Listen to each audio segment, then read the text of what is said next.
क्यों most of the Indian man attractive नहीं है और most of the Indian women opposite पे अट्रैक्टिव है।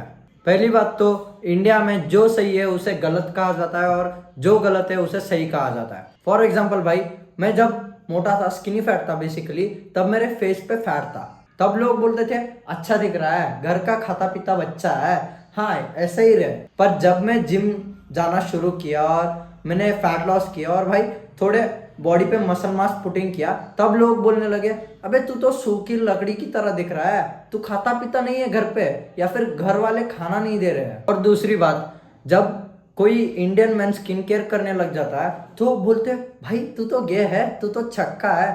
भाई स्किन केयर मेकअप नहीं है, मेकअप अलग चीज है, स्किन केयर अलग चीज है। सनस्क्रीन लगाना, मॉइस्चराइजर लगाना और क्लेंजर लगाना, ये सब अलग चीज है। फेस वॉश लगाना, भाई इसे मेकअप नहीं बोला जाता है। और पता नहीं यार किसने ये अफवाह फैला दी कि जिम जाने से तुम्हारी हाइट रुक जाती है।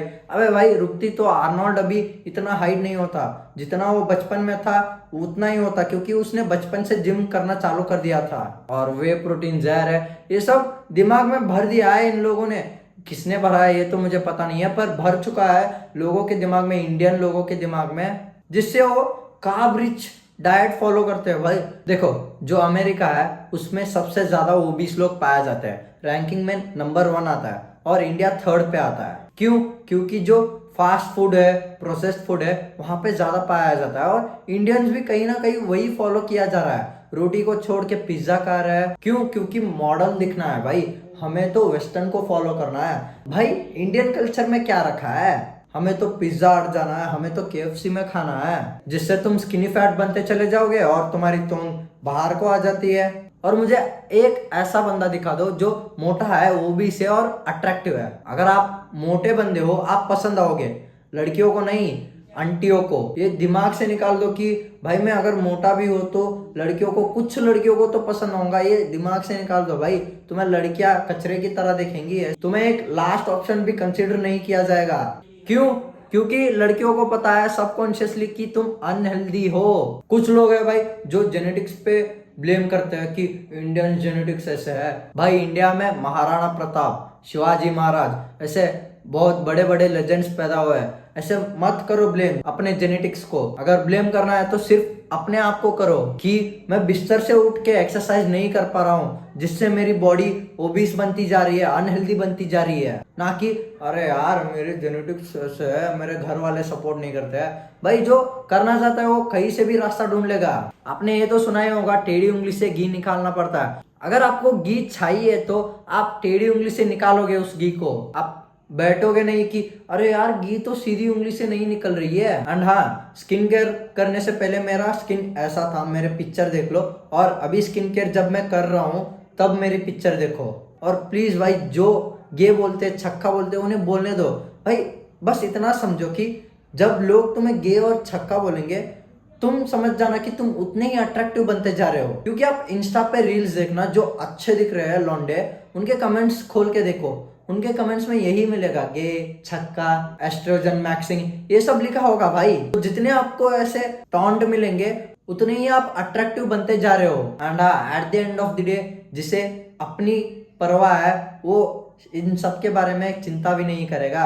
He doesn't give a fuck about it. वो खुद का देखेगा और आगे बढ़ेगा अपनी जिंदगी में। और इसका सोल्यूशन क्या है भाई? देखो, अगर आप एक बंदा चेंज हो रहे हो तो आपको देख के कोई और इन्फ्लुएंस होगा, जो सोचेगा कि अबे भाई ये तो बंदा पहले ऐसा था, अब ऐसे हुआ है, इसने क्या क्या किया होगा। आपसे जानेगा या फिर मोटिवेट होगा कि हाँ भाई मैं भी चेंज हूँ, और यूट्यूब पे सर्च करेगा। और ऐसे ही एक साइकिल बनता चले जाएगा कि आपको देख के दूसरा बंदा कर रहा है, उसे देख के कोई और कर रहा है। ऐसे ही करते करते इंडिया हमारा इम्प्रूव होता चले जाएगा। और अगर आप एक -2/10 बंदे हो तो आप एवरेज पे तो आओ भाई।